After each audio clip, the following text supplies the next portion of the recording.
where we were talking about the different ways that UD as an institution is embedded with various ideologies, what kinds of cultural symbols or cultural rituals take place at UD. So that's when we really started talking about what culture actually is. Um, so you probably remember that culture is things like tradition, like ritual, symbols, right? All of these pieces of our lives that come together to say something about what we believe in. So belief systems are also a part, and actually a huge part of how we define culture. So I want to break some different components.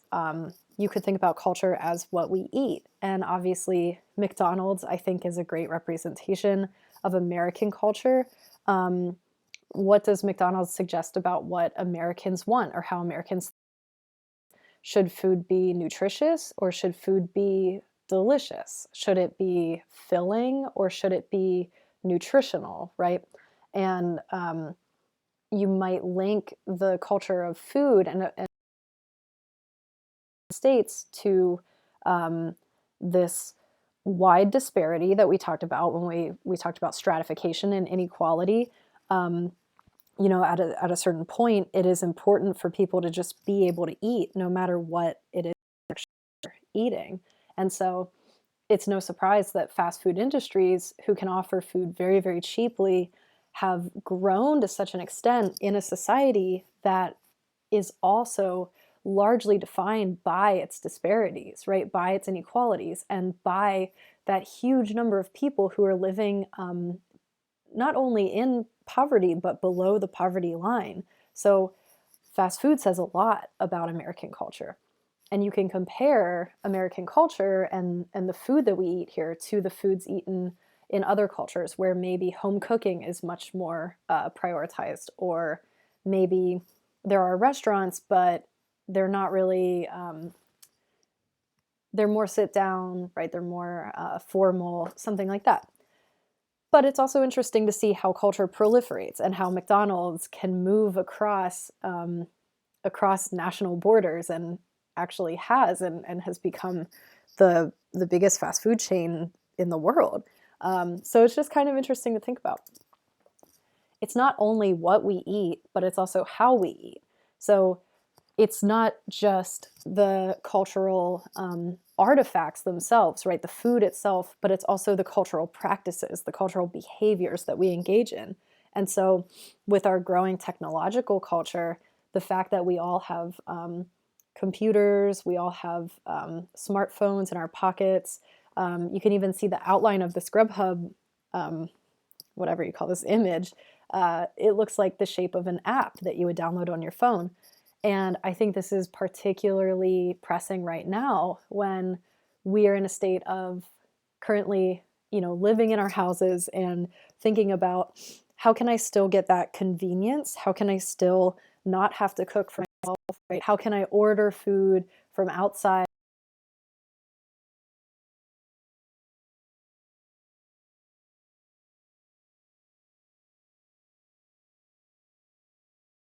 But it's a cultural practice that we can pull out our phones, click a couple buttons, and have food.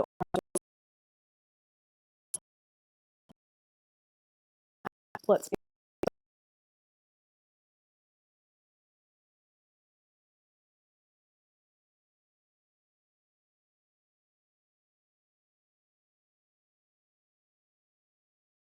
sort of practice culture.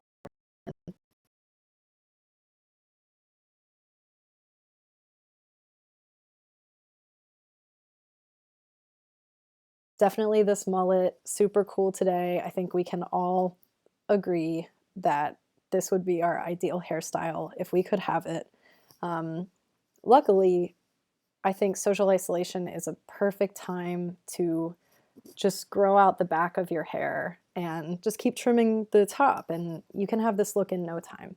So culture is what's cool, right? What are the celebrities doing? What are kids trying to um, mirror in themselves? you know, who do we idolize and why, and what did they look like? So the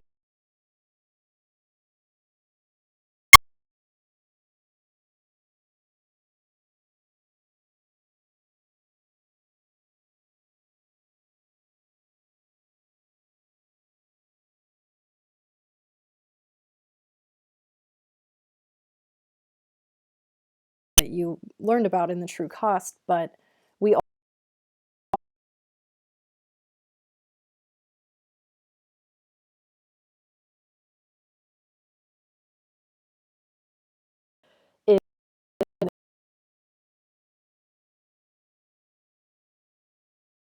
setting is at risk of dying out.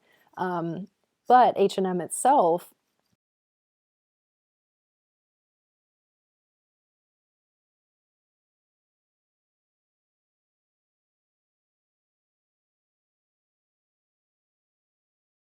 I assume as a company, they're doing pretty well. If anybody, but we could think about H&M as kind of representing any of these fast fashion chains, the way that we're able to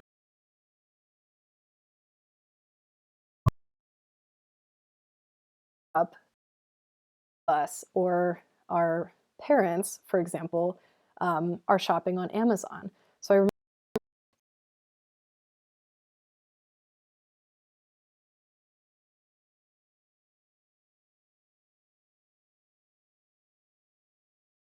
like was going through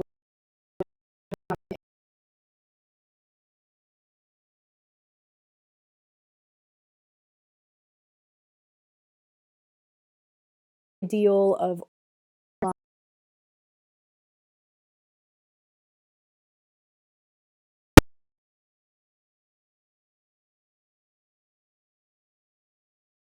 pad and again click a few buttons. It's like Grubhub, and then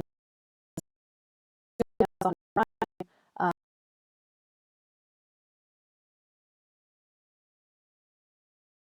about um, Americans and what we've grown to expect.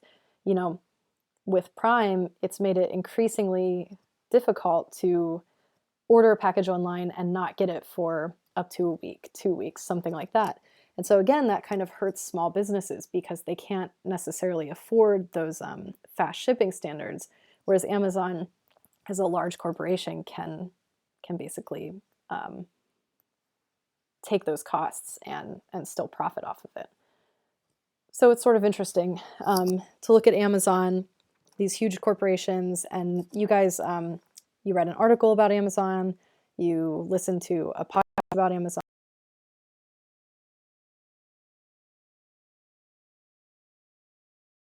Of course, is also so sports. Sports say a lot about it. You can see Tom Brady here. He is in grief and agony because he now has to play for the Tampa Bay Buccaneers, and I can't think of a worse fate for any human being. um, no, this is just a picture of Tom Brady being like a football dude, looking super strong. He like looks like his muscles are suggesting about race in our society. And I think one of the articles that I'll have you read later when we talk about sports is there's an interesting kind of disparity between football team. The star of that team is usually that's the person who gets the most recognition. He's kind of seen as the leader of the team. And what does it mean that most of these backs are white in a league that is largely made up of African American males? So again, just something to think about. The way that sports exemplify things like gender and race.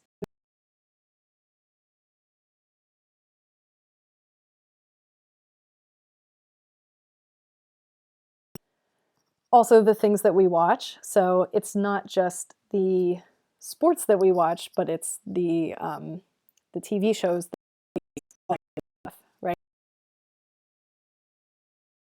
being the most zeitgeisty thing I can think of, and zeitgeist is sort of like the feeling times, right? So when we talk about culture and think about zeitgeist, there is just kind of this sense of shared cultural understanding that might occur. And I think Tiger King and memes also sort of fit into that, and Tiger King being an example of it for right now, where, you know, if I would throw out the name Carol Baskin, most of you would probably be like, oh yeah, she killed her husband, right? Like a lot of you would have this understanding of who I'm talking about, because there's something kind of cultural going on around right now. And it's partially in the fact that we are all isolated at home, partially in the fact that many of us subscribe to Netflix, particularly many of us in this population who are receiving a college education, right, might have a certain class background to be able to afford something like a Netflix subscription at this time. And it's partially also this way that we want to share in the conversations with our peers. And you know, once you see things posted on Instagram, Facebook, whatever your friends are talking, you're like, okay, I need to see what's happening with this queer redneck thruple murderer, you know, whatever is happening here. It's the most outrageous show in the world. Also very entertaining. If you haven't seen it and you do have a Netflix subscription, you're totally missing out. Tiger King. So anyway, yes, culture can be what we watch and how we also talk about what we watch, how we communicate about these things, and how we share in the participation of consuming these various media. And then finally, culture is what we eat. Oh wait, no, I already said that. Just kidding. culture is what we listen to. So this is Taylor Swift for some reason eating her necklace. I don't know. She's so rich that eat some diamonds. Yeah, culture is, of course, we're sort of on this entertainment chain at the bottom here, but it's what we listen to. It's the messaging that we get from what we listen to. And so different kinds of music, different genres are probably going to have different sorts of themes that arise based on sort of the subcultural affiliation of the people who listen to that kind of music.